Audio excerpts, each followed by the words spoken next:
Après avoir terminé le préambule de la Déclaration des droits de l'homme et du citoyen de 1789, nous passons enfin aux articles, et donc commençons par le premier. Les hommes naissent et demeurent libres et égaux en droit.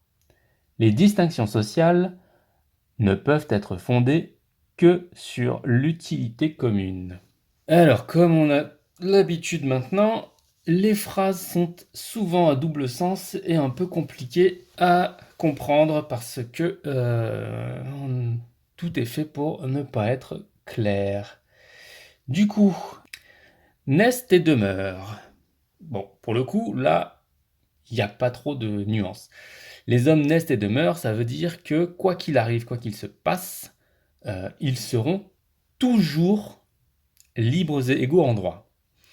Donc là-dessus, il n'y a pas vraiment de nuance et en fait, on se pose aussi la question de savoir, est-ce qu'on a besoin qu'une loi dise quelque chose qui dit que ça ne change jamais de toute façon? Par exemple, la liberté, les hommes naissent libres. Ouais. Est-ce qu'on peut changer leur liberté? On va dire que l'esclavage existe. Donc, est-ce qu'ils demeurent toujours libres? Et c'est là, je pense qu'il y a un truc important à comprendre. C'est que pour eux, oui. Et pour cause, un esclave est libre de plus l'être, même si c'est à ses dépens, quoi. Même s'il y a des risques, même si c'est chaud de sortir de l'esclavage, il peut toujours sortir de l'esclavage. Donc en soi, le fait de pouvoir faire ce choix, c'est ça qui fait que les gens, qu'en fait, que dans cet article, ils peuvent se permettre de dire qu'ils demeurent libres. Donc là, il y a une espèce de jeu de mots qui fait que on dit que les hommes naissent et demeurent libres, mais on ne dit pas que l'esclavage, en fait, ça existe toujours. Dans le sens où on écrit quelque chose de vrai, mais que de toute façon, il n'y a pas de contrainte, quoi. On est juste en train de dire les choses. C'est plutôt un espèce d'avertissement. Un avertissement. Attention, les hommes naissent et demeurent libres et égaux en droit. Attention, on vous le dit. Ça n'empêchera pas de faire ce que vous voulez, mais ça n'empêche que les gens sont comme ça. Parce que par la suite, vous verrez dans les autres articles, il y a des limitations partout. Après, pas pour tout le monde, mais là on parle des hommes, donc tant qu'on parle des hommes, tout va bien. Truc suivant, c'est libres et égaux en droit. Donc déjà, esquivons le libre en droit, qui veut rien dire. Est-ce que les gens sont libres en droit? Les hommes sont libres en droit? Ça ne veut strictement rien dire. Donc le en droit n'a pas de rapport avec libre, mais ça a un rapport avec égaux. Donc ils sont égaux en droit. Et là encore, on est sur la forme bizarre, c'est-à-dire qu'on se dit, bon, ils sont en train de nous dire que les gens doivent être égaux en droit d'après la loi. Alors que non, c'est pas le cas. Je pense que c'est vraiment, ils sont égaux en droit, c'est-à-dire que les hommes ont tous les mêmes droits, quels qu'ils soient. C'est-à-dire que comme ils sont libres, ils peuvent choisir de faire ce qu'ils veulent. Donc le droit naturel dit que les hommes peuvent faire ce qu'ils ont envie s'ils ont la capacité de le faire. Et pas vis-à-vis de la loi, ça n'a pas de rapport. Enfin, sauf si, enfin, là, il y a toute la nuance de qu'est-ce que la loi, mais en tout cas, là, on est sur le domaine du droit naturel qui a été pondu plus haut dans le préambule. C'est-à-dire que là, on est en train juste de décrire ce qui est.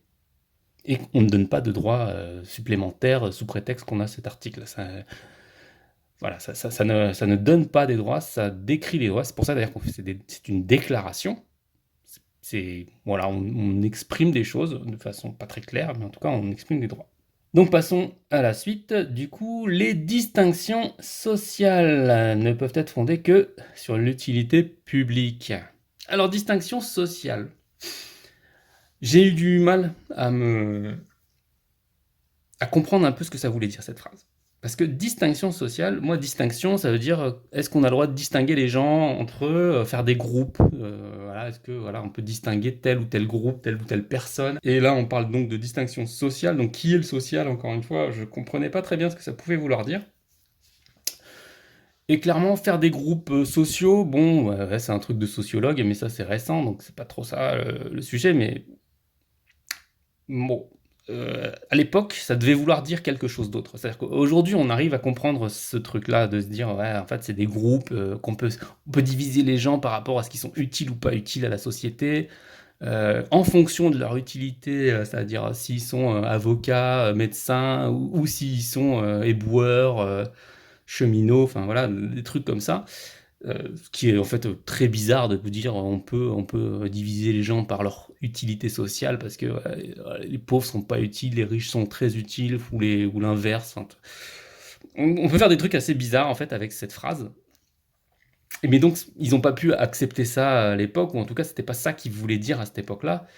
Euh, mais peut-être qu'ils voulaient que ça vire comme ça. Alors ça j'en sais rien, mais en tout cas c'était c'est une phrase qui aujourd'hui il sonne bizarre.